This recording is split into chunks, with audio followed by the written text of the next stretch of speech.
दोस्तों नमस्कार। या तो भारत में रामराज्य आ चुका है या फिर भारत विकसित देशों की कतारों में खड़ा हो चुका है। दोस्तों, आप पे चाहे असर पड़ रहा हो महंगाई का, लेकिन सरकार ऐसा नहीं मानती है। आप सोच रहे होंगे कीमत हर दिन बढ़ जाती है, लेकिन सरकार का मानना है कि आपकी जेब में भरपूर पैसा है। इससे पहले इस देश में आजादी के बाद से ही सोचा गया था कि जो गरीब तबका है, जो कमजोर तबका है, जो आर्थिक तौर पर विपन्न तबका है, उसके लिए कुछ राहत और रियायत का जिक्र किया जाए, और इसीलिए सब्सिडी शुरू की गई। और सब्सिडी की कतार में हर वो चीज थी जिसकी जरूरत आपको, पहली जरूरत आपको मिलनी चाहिए। यानी वो पेट्रोल डीजल भी हो सकता है, केरोसिन भी हो सकता है, एलपीजी गैस भी हो सकता है, खाद्यान्न भी हो सकता है, चीनी भी हो सकता है। यहां वहां से आवाजाही में जो सफर महंगा होता है उसमें भी सब्सिडी आपको दी जा सकती है। खाद की सब्सिडी भी दी जा सकती है, ट्रैक्टर खरीदने में भी सब्सिडी दी जा सकती है, और तो और रेल के डिब्बे बनाने हो या फिर कोई बड़ी शिप बनानी हो, सरकार सब्सिडी देने को तैयार। और जो रिसर्च को लेकर काम होता है, सरकार तो उसमें भी रियायत देती रही है। लेकिन विकसित देशों में ऐसा होता नहीं है। विकसित देशों में तो सरकार मानकर चलती है, बाजार की चकाचौंध है, खरीदार या खरीदारी करने जाने वाले शख्स की जेब भरी पड़ी है, उसके पास रोजगार है, आय हो रही है, मार्केट में डिमांड है, सप्लाई भी पूरी है। यह सारी चीजों के बीच विकसित देश क्या भारत हो चला है? जरा कल्पना कीजिए कि इस देश में एक एक करके सारी सब्सिडी खत्म की जा रही है, और जो 50 रुपए एलपीजी गैस पर बढ़े हैं उसमें भी मान लीजिए कि मोदी सरकार के दौर में जो भी सब्सिडी एलपीजी गैस पर थी वह भी खत्म हो गई है। पेट्रोल डीजल पर भी खत्म हो चली है, खाद पर भी सब्सिडी मिलती नहीं है, और एक लंबी फहरिस्त है जहां सरकार नजर गड़ाए बैठी है कि बीते 8 बरस में हमने सब्सिडी कम करते करते 20 से 50% के बीच में ले आए हैं, तो 2025 तक सब कुछ समाप्त कर देंगे। यह एक ऐसी परिस्थिति है जिसमें इस देश के भीतर की आर्थिक सामाजिक परिस्थितियों से और लोगों की स्थितियों से शायद सरकार ने आंखों पर पट्टी बांध ली है। रिजर्व बैंक ने इशारा जरूर किया, लेकिन उस इशारे के भीतर के पन्नों को अगर पढ़ना शुरू कीजिएगा तो आप हैरत में आ जाएंगे। इस देश की अर्थव्यवस्था की नाजुक परिस्थितियां सिर्फ इससे समझ लीजिए कि डॉलर के मुकाबले रुपया न्यूनतम नीचे आ चुका है। जो भारत के भीतर फॉरेक्स एक्सचेंज की जो जमा राशि थी वह भी $600 बिलियन से अब नीचे आ चुकी है, $598 बिलियन हो गई है। सब कुछ बहुत तेजी से घट रहा है, सब कुछ बहुत तेजी से बढ़ रहा है जनता पर बोझ। तो हमें लगता है कि आज सरकार के उन आंकड़ों को ही आपके सामने रख दिया जाए जिससे आप समझ पाए कि आप विकसित देश के नागरिक हैं, ये आप मान लीजिए। सबसे पहले तो यह जिस बात पर गर्व था कि हमारे पास $600+ बिलियन जो फॉरेन एक्सचेंज रिजर्व है वो था, वह 29 फरवरी को रिजर्व बैंक ने जब रिपोर्ट जारी की तो पता चला कि उसमें $2.9 बिलियन की कमी आ गई है, और यह कमी लगातार आ रही है। यानी एक वक्त $638 बिलियन तक रिजर्व पहुंचा था, लेकिन अब $598 बिलियन हो गया है। और इसके साथ साथ सबसे बड़ी बात यह है कि डॉलर के मुकाबले रुपया लगभग 77 रुपए तक आ गया है। जब आप inter bank foreign exchange market में हिस्सा बनेंगे तो वह 77 रुपए के नीचे आएगा नहीं। यह एक लिहाज से न्यूनतम परिस्थिति है। यहीं से सवाल शुरू होता है कि क्या भारत की अर्थव्यवस्था अब, या सरकार की अपनी इकोनॉमी अब इस देश में राहत और रियायत देने की स्थिति में नहीं है? तो वो नहीं है, ये मान लीजिए, क्योंकि मार्च के महीने में भी एलपीजी जो रसोई गैस होती है 14 केजी 200 ग्राम की, उस पे मार्च के महीने में 50 रुपए बढ़ा, फिर अब आज के दिन 50 रुपए बढ़ गया। इससे फिक्र मत कीजिए, दिल्ली में उसकी कीमत $999.50, और मुंबई में भी यही रेट है। लेकिन जैसे कुछ राज्यों में आप झांकना शुरू करेंगे तो वहां 1000 रुपए के पार है। सबसे ज्यादा बिहार में 1104 रुपए में आपको एलपीजी गैस मिलेगा, छत्तीसगढ़ में 1071 रुपए में मिलेगा, भोपाल में 1005 रुपए में मिलेगा, राजस्थान में 1003 रुपए में मिलेगा, और दिल्ली मुंबई तो 999 रुपए का हमने जिक्र कर ही दिया। हर दिन अगर हिसाब लगाना शुरू कीजिएगा, जब से सरकार सत्ता में आई है तो हर दिन बढ़ोतरी हो रही है। और इस बढ़ोतरी के पीछे का संकट एक ही है, इकोनॉमी में अगर सब्सिडी की परिस्थिति जोड़ते चले जाएंगे तो फिर हम मुश्किल में आ जाएंगे। तो हमने इसके लिए एक पॉलिटिकल गेम निकाला। इसको कहा गया डीबीटी, डायरेक्ट बैंक ट्रांसफर। यानी हम सब्सिडी नहीं देंगे और बाजार की कीमत से जब आप पिसने लगेंगे तब हम कहेंगे आपके बैंक में हम सीधे ट्रांसफर कर देते हैं। और आप कहेंगे मोदी सरकार ही तो है जो सीधे बैंक में पैसा पहुंचाती है। वो किसान सम्मान निधि का भी कह सकते हैं, जहां पर वो कहती है साल में 6,000 रुपए देते हैं, किसान भी खुश। लेकिन जब वो बाजार में लेकर जाता है तो महंगाई इतनी कि वो 6,000 रुपए अगर इन 8 सालों में 2,000 रुपए के बराबर हो जाएं तो फिर आप कहेंगे अच्छा ये स्थिति आ गई है। यानी प्रतिदिन 500 रुपए जो दिए जा रहे हैं वो दरअसल प्रतिदिन के हिसाब से 200 रुपए भी नहीं है। तो क्या ऐसी स्थिति है? इससे भी बुरी स्थिति क्यों आने वाली है? आप घबराइएगा मत, क्योंकि सरकार की पॉलिसी, सरकार की समझ और सरकार की परिस्थितियों में इससे पहले की तमाम सरकार ने जो भी रियायत सब्सिडी के नाम पर दी, इस दौर में आते आते वह चकनाचूर हो गई। एलपीजी गैस से शुरुआत की है तो समझिए पेट्रोल, डीजल, कैरोसिन और एलपीजी। अटल बिहारी वाजपेयी के दौर में 2000 में, सन 2000 में यह 4,100 करोड़ रुपए सब्सिडी मिलती थी इन 4 आइटम्स पर, पेट्रोल, डीजल, कैरोसिन और एलपीजी। वाजपेयी सरकार जब जा रहे थे तो उन्होंने 4,100 से बढ़ाते बढ़ाते सब्सिडी जो थी वह 9,274 तक कर दी। मनमोहन सिंह की सरकार आई, उन्होंने आते ही सब्सिडी 2005 में बढ़ा दी और 20,146 करोड़ रुपए कर दिए। 2009 में इलेक्शन हुआ, विश्व मंदी आ गई, लेकिन उस समय तक इलेक्शन के दौर में उन्होंने कम नहीं किया, 1,03,292 करोड़ तक की सब्सिडी हो गई। लेकिन विश्व मंदी ने कुछ इस तरीके से चीजों को प्रभावित करना शुरू किया कि 2009-10 में और 8-9 में एक भयानक अंतर आया। सब्सिडी कम की जाने लगी। मसलन डीजल पे जो सब्सिडी मनमोहन सिंह के काल में 52,000 करोड़ की थी वह घटकर 9,000 करोड़ हो गई। कैरोसिन पर जो सब्सिडी 2008 का और 9 का जिक्र हम कर रहे हैं, 2008 में जो सब्सिडी 28,000 करोड़ की थी वह घटकर 17,000 करोड़ की हो गई। और जो सब्सिडी एलपीजी पर 17,000 करोड़ की थी वो घटकर 14,000 करोड़ की हो गई। वह विश्व मंदी का प्रभाव था। लेकिन पेट्रोल पर सब्सिडी बहुत कम हुई, यानी 5,181 करोड़ से घटकर 5,151 करोड़ तक आ गई। लेकिन यह सब्सिडी कम उस विश्व मंदी के दौर में हुई है। लेकिन 2009 में कुल सब्सिडी जो सरकार दे रही थी वह 46,000 करोड़ रुपए दे रही थी। लेकिन 2014 में जब मनमोहन सिंह जा रहे थे, मोदी आ रहे थे, उस वक्त भारत के भीतर में पेट्रोल, डीजल, कैरोसिन और एलपीजी की सब्सिडी 1,39,869 करोड़ की थी। अब आप देखिए, इस सब्सिडी के साथ मोदी सरकार बनती है और मोदी सरकार आने के बाद सब्सिडी एक झटके में आधे पर ले आती है। यानी 2015 के साल में वो सब्सिडी 1,39,000 से घटकर 72,000 करोड़ पर आ जाती है। उसके बाद वो घटती चली जाती है और घटते घटते 2019 के चुनाव जीतते ही चीजें बिगड़ती हैं और 1,833 करोड़ पर आ जाती है। और यह सब्सिडी सिर्फ कैरोसिन पर। यानी एक ऐसी परिस्थिति आकर खड़ी हो गई जहां सारी सब्सिडी से सरकार ने हाथ खींचना शुरू कर दिया। पेट्रोल पर सब्सिडी 2011-12 के बाद खत्म हो गई, वो मार्केट का हिस्सा बना दिया गया। डीजल पर मोदी सरकार ने सब्सिडी 2015-16 में खत्म की। कैरोसिन पर सब्सिडी 30,000 से घटाकर 1,833 पर ले आए। और एलपीजी पर सब्सिडी जो 46,458 करोड़ की विरासत मिली थी मनमोहन सिंह से, वह होते होते होते होते 2016-17 में आकर ही शून्य हो गया। यानी जो उज्ज्वला योजना शुरू की गई और उसके पीछे थिंकिंग क्या चल रही थी, यह आज आप समझ सकते हैं। उसके पीछे यह मत देखिए कि एक सिलेंडर किसी महिला को भेंट किया जा रहा है, उसके पीछे देखिए उस पूरे गणित को, कैसे इस दौर में जो लोग सब्सिडी के जरिए भोग रहे थे, जो सिलेंडर ले रहे थे, उनसे जमा कराया गया। शुरुआत के पहले साल में उनको दिया गया जो गरीब थे, उसके बाद छोड़ दिया गया। घटते घटते स्थिति पहले साल 50% को मिला, दूसरे साल 25%, तीसरे साल से चीजें गायब।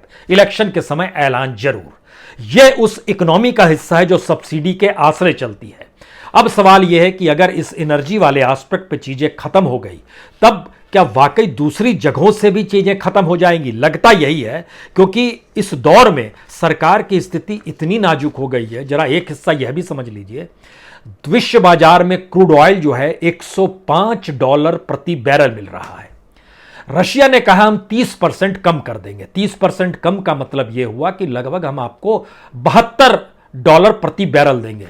सरकार ने कहा जी नहीं, हमको और सस्ता चाहिए, मैक्सिमम हम 70 ही दे सकते हैं, 30% से ज्यादा, और जब विश्व बाजार में बढ़ेगा तो भी हमको कम ही चाहिए, यानी $70 ही चाहिए। और माना जा रहा है विश्व बाजार में आने वाले वक्त में इस युद्ध का असर जो है रंग दिखाना शुरू होगा और दोबारा क्रूड ऑयल की कीमत बढ़नी शुरू होगी। तो भारत जो अपनी पॉलिसी को जिस देश के अपने इंटरेस्ट में अपना रहा है, उसके पीछे डूबती हुई इकोनॉमी को बचाने के लिए हाथ पैर मारने की परिस्थितियां हैं। अब इसके आगे बढ़िए, जिसका जिक्र हम आपसे करना चाहते थे कि एक पॉलिटिकल सोच के साथ सरकार ने डायरेक्ट बैंक ट्रांसफर शुरू किया। एक सवाल आपके जहन में तुरंत आना चाहिए, क्या वाकई इसीलिए जनधन योजना शुरू की गई थी कि इस देश के भीतर में हर का खाता खुल जाए? उस खाता खुलते वक्त तो सरकार कह रही थी हमने देखिए सबको बैंक में पहुंचा दिया, वहां पर जो गरीब जाने से घबराता था अब वो जा सकता है। लेकिन उसके पीछे कौन सी परिस्थिति थी? सब्सिडी खत्म कर दें और पॉलिटिकल पार्टी के ऊपर निर्भर इस देश की जनता हो जाए और उसके बैंक खाते में हम सब्सिडी के एवज में पैसा दें। और उस एवज में जो परिस्थितियां निकल कर आई, उसमें जरा समझिए कहां कहां कैसे कैसे सब्सिडी कम हुई। पिछला साल और आने वाला साल, दोनों के बीच इस साल में हम खड़े हुए हैं। तो पिछले साल जैसे ग्रामीण रोजगार गारंटी स्कीम में जो सब्सिडी मिलती थी वह तकरीबन 1,100 करोड़ रुपए की, जो 1.1 बिलियन रुपीस जो था वो घटकर 730 बिलियन पर आ गया। माना गया 40% अगले साल तक कम हो जाएगा, जो इस दौर में कम हो रहा है। अभी उसमें कमी जो आई है वह लगभग 20% की आई है, अगले बार 40% की हो जाएगी। जो फर्टिलाइजर यानी खाद पर सब्सिडी है उसमें भी लगभग 10% की कमी आ चुकी है। जो खाद्यान्न पर सब्सिडी है वह तो भयानक तरीके से लगभग 60% की कमी उसमें भी आ चुकी है। जो किसान आय को समर्थन देने का जिक्र है वह अभी तक कमोवेश वैसे ही झूल रहा है, क्योंकि सरकार ने गरीब कल्याण योजना इस देश में अनाज को बांटने की जो प्रक्रिया शुरू की है, क्योंकि डूबती हुई परिस्थिति में आय के साधन बच नहीं रहे हैं, रोजगार मिल नहीं रहे हैं, तो सरकार अनाज देकर जिंदा तो रख सकती है। तो सरकार ने यह काम जरूर किया है। अब सवाल था कि वो कितना कम किया गया। मसलन 2020-21 यानी बीता फाइनेंशियल ईयर, फूड सब्सिडी जो इस देश के भीतर में 5,41,330 करोड़, वह अगले बरस 2022-23 में जो ये बरस चल रहा है इसमें घटकर 5,41,000 से घटकर 2,06,000 पर आ गई। 60% सीधे कट। जो फर्टिलाइजर है वह 1,27,000 से घटकर 1,05,000 पर आ गया। जो पेट्रोलियम प्रोडक्ट थे बाकी के जो हिस्से में आते थे वो 38,000 करोड़ से घटकर 5,812 करोड़ पर आ गया। एक ये पूरी स्थिति में सवाल सिर्फ ये नहीं है कि सब्सिडी की दृष्टि को आप देखिए तो हमारे यहाँ जो शिप की बिल्डिंग होती है, जो शिप बनाई जाती है, जो रिसर्च एंड डेवलपमेंट का कार्य होता है, जो चीनी का भंडारण है, चीनी को लेकर है, चीनी मिलों को लेकर है, इन सब को सब्सिडी दी जाती है। जो ट्रांसपोर्ट और माल भाड़ा जिसमें इस्तेमाल किया जाता है जिससे जनता पर बोझ ना पड़े, वहां पर भी सरकार सब्सिडी देती है। शुगर मिल को भी देती है, जूट कॉरपोरेशन ऑफ इंडिया को भी सब्सिडी देती है, कॉटन के क्षेत्र में भी सब्सिडी देती है। इतना ही नहीं, जो स्पेशल कैटेगरी के स्टेट्स हैं मसलन जम्मू कश्मीर, हिमाचल प्रदेश, उत्तराखंड, जो सीमावर्ती राज्य है, उनको भी सब्सिडी दी जाती है। लेकिन 2025 तक किसी को भी सरकार सब्सिडी दे पाने की स्थिति में होगी नहीं। 3 सवाल बहुत साफ हैं।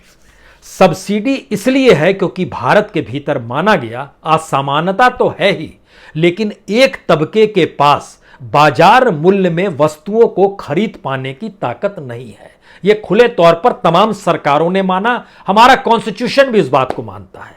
इसीलिए उसने नौकरी को लेकर आरक्षण का जिक्र भी कर दिया, लेकिन उसमें भी एक प्रावधान था, हम लोग धीरे धीरे मेन स्ट्रीम में लाएंगे, लेकिन वही पॉलिटिकल एजेंडे के तौर पर इस देश के सामने आ गया। लेकिन बहरहाल लौटिए दोबारा इस सब्सिडी एस्पेक्ट्स पे।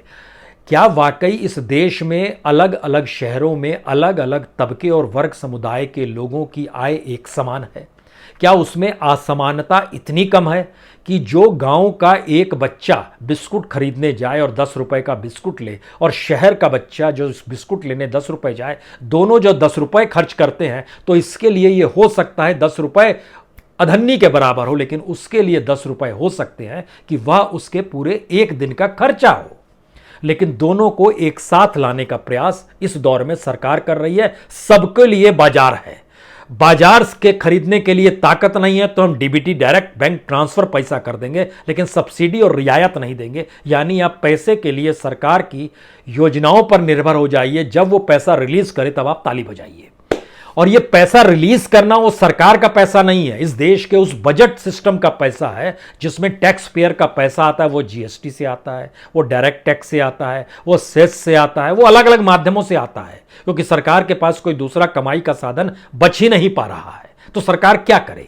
तो ऐसे में सरकार कोई अपनी जेब से निकाल कर नहीं दे रही है, और सरकार जो अपने ऊपर खर्च करती है वह भी कोई खर्च जो कर रही है वह खर्च इस रूप में नहीं कर रही है कि वह अपनी कमाई में से दे रही है। ऐसा बिल्कुल नहीं है।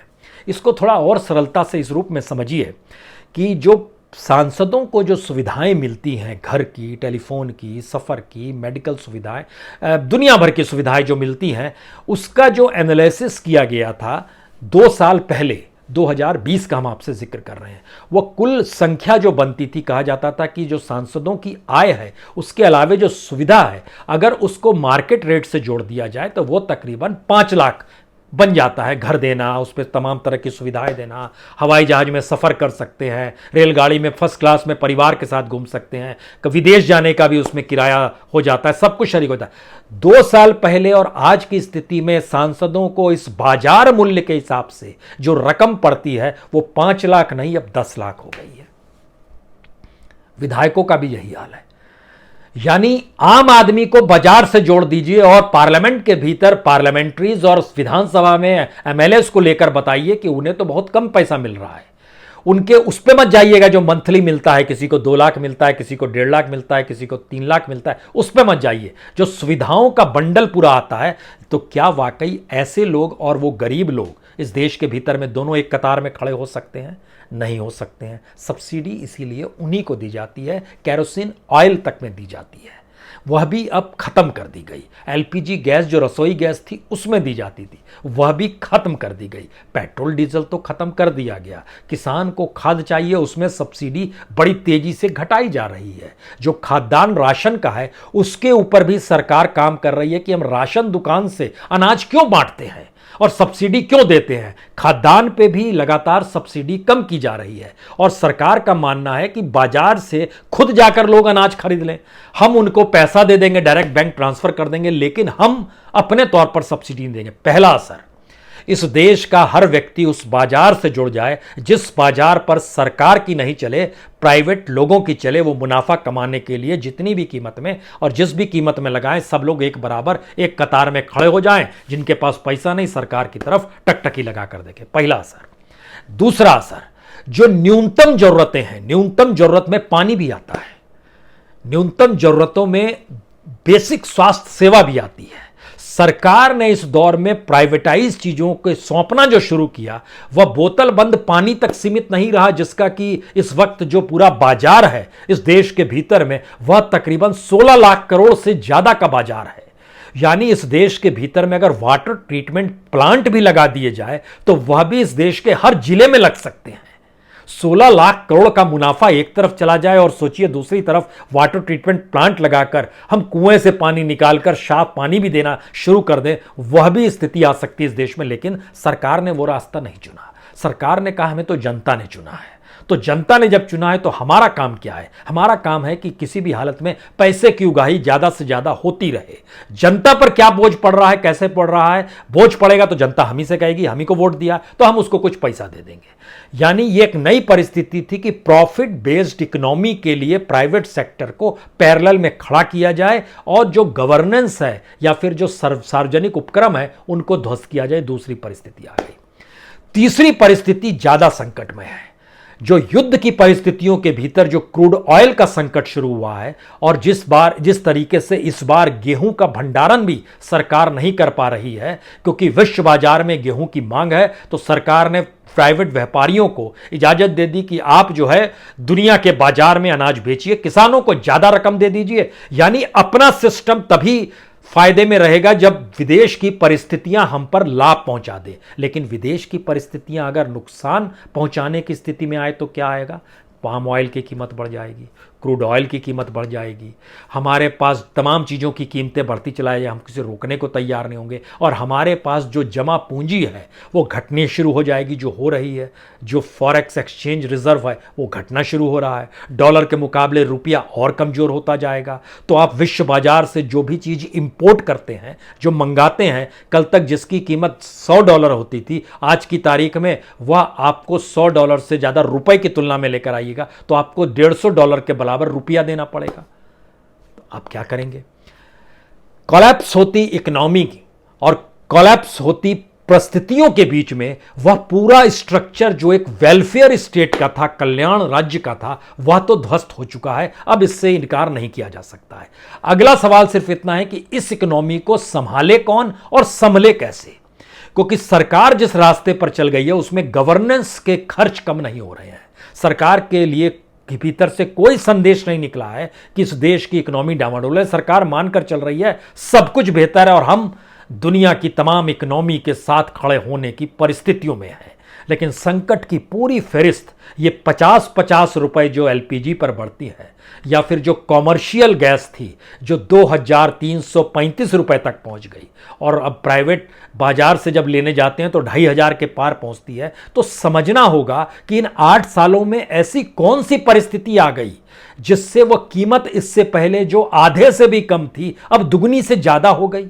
एक ही बात है, सरकार ने पूरा ध्यान सरकार पर दिया, सरकार का पूरा प्रचार तंत्र और सरकार का पूरा तंत्र सरकार को बनाए रखने के लिए ही काम करता हुआ नजर आया। सरकार ने पूरी चीजें ट्रांसफर जो शुरू की वो प्रतिस्पर्धात्मक मिजाज के साथ नहीं की कि तमाम कॉरपोरेट आपस में कॉम्पिटिटिवनेस लेकर आए।